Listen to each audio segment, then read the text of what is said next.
goal in life, I would probably have to say is our children right now. You know, our focus is TJ and Isaiah.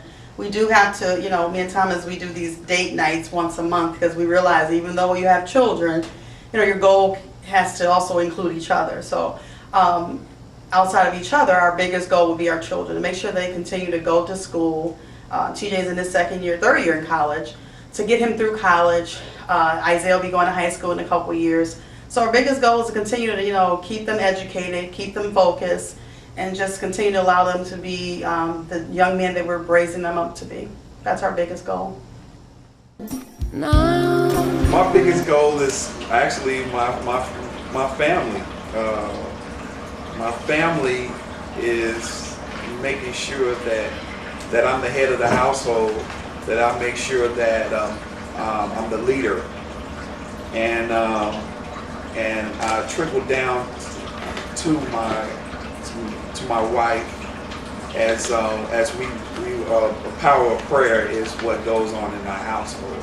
So, and plus my two sons, TJ and Isaiah, and this is what we teach them, that no matter what happens in their life, or the bad things happen in their life, or even the good things, that prayer comes first all the times.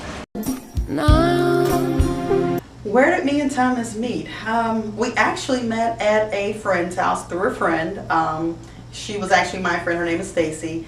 Stacy came to me and was like, "I need you to, introduce you to this guy named Thomas."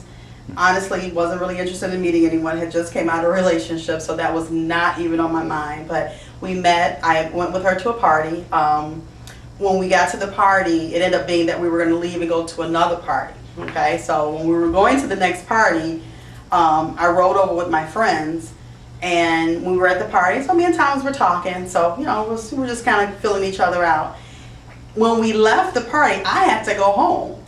So literally, my girlfriend, who I came with, wasn't ready to go home. So, he's like, "Well, if you want, I can take you home." And I thought to myself, I don't even know this man. Like, I'm going to let him take me home? So I actually got in the car with him, and he took me home. And all I kept thinking while I was riding in the car with him, I just got in the car with a stranger. We had a group called Catch 22. And so I had it was a bunch of friends. So my guy's girlfriend named Tracy, I always mess with her. I say, don't you got some girlfriends? And she say, "Yeah, I got some girlfriends." A couple of weeks later, she calls me up. She sat up there and say, "Well, I got a girl for you to meet." I say, "A girl? What girl?" So she told me this girl that she went to high school with. She said, "Well, we always have these parties. We're gonna have a party over at Stan's house. That's one of my good buddies." So I was telling him, I said, "I'm going on a date tonight." She said, "You need to break that date." And I told her, I said, "Well, no, I don't know about all that." She begged me, please, to break the date. And I say, all right. I said, I broke the date. So we went to our buddy Stan's house, and she was over there. So I saw her come in the door, and then we just said hi. We didn't say too many words right off the bat. So we just sat there. We kind of filling each other out. And so we finally started talking. We subtly started talking to each other. And, about being, I had to be cool. Real cool, Oh, our first date was actually, we were some friends. We were at a pizza place. We went to Gino's East downtown. That was our first date. We went there. It was about 3 or 4 couples. That was actually very first time we actually went out. Thomas would probably say the first date was probably when we went to that second party. But I didn't really consider that date because that was the date I had just met him. So the next time we all got together and went out was, I considered that our first date when we went to Gino's East. That was our first date. I ended up calling first, but I had to make a sweat for a while. I was sweating for about 3 days. Was it 3? Yeah, 4 days. I think it was 4 days. Made a sweat for 4 days. I didn't call until that Thursday. Yeah, I sweat a sweat. I said, I said, I let her sweat for a little while. I ain't trying to be all anxious about trying to call her. I said, let's sweat. Hey, I say, you know, take my time talking to her. So I took my time, and I eventually called her. I called her on that Thursday, about 4 or 5 days. Whoa. I would have to say, was it love at first sight? No, it was not. When I met Thomas, you know, I thought he was, you know, a nice looking guy, and I thought, okay. Again, I was going into this not interested in meeting anyone, so you know, it wasn't love at first sight. I grew to love Tom. I mean, it came over, you know, over the months and years. It didn't take long. Thomas was a very nice man when I met him, but you know, again, I think I went into it, you know, with this expectation of like, okay, I'm not trying to meet anyone, I'm not trying to get involved and not really start a relationship, but it definitely wasn't love at first sight, but we definitely grew to really care about each other and love each other. No. No, wasn't. It took about maybe, it never for love first sight, but I was the first one that said I love her. She was too hardcore.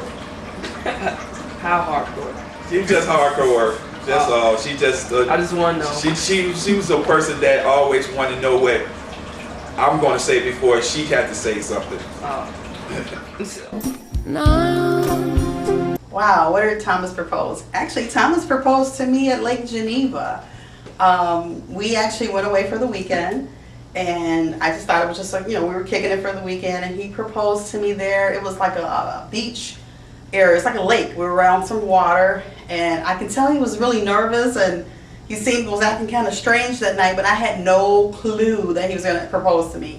I mean, I always knew that, you know, I think probably before a year in that I wanted to marry Tom, but, you know, we had dated and we dated. I think we dated for like 4 years before about 3 years before we got engaged. So he had proposed to me at Lake Geneva. I was so happy. Again, I knew he was going to do it one day. I just didn't know it was going to be that day. So that was a really great surprise because it happened on a day that I was surprised. I'm one of those people that always got to know what's going on. But that day I was so clueless of what was going on, and I just thought we were just out kicking it, and he proposed. So yeah, it was in Lake Geneva. It was very nice.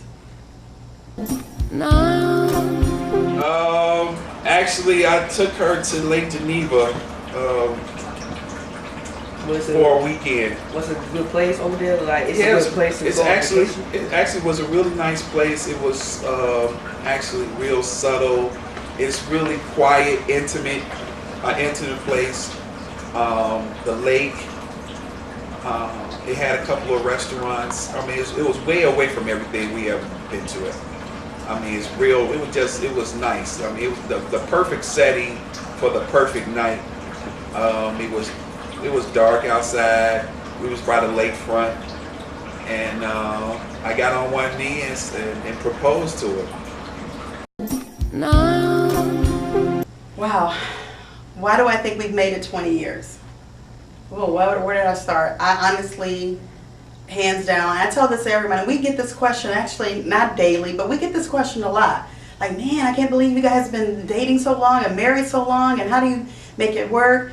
And people, we started out 20-something years ago, all got married at the same time, and everyone, you know, most of them are divorced, separated, and things happen. But honestly, I gotta say that it's because of our faith. I mean, me and Thomas, we joined church together, and you know, and people think that, you know, I think some people think that our marriage has been always perfect, and it hasn't. But I believe if we hadn't been in church, got saved, and really stayed in our word, pray together. I mean, that's very important. I think that's the reason why. Amen. I'll tell everybody that everyone has struggles in life, and like I tell everybody, we almost didn't make it after the second year. How come? We had too many arguments. We was different. We was bumping heads all the time. We constantly bump heads, and we argue constantly about everything. You almost didn't get here.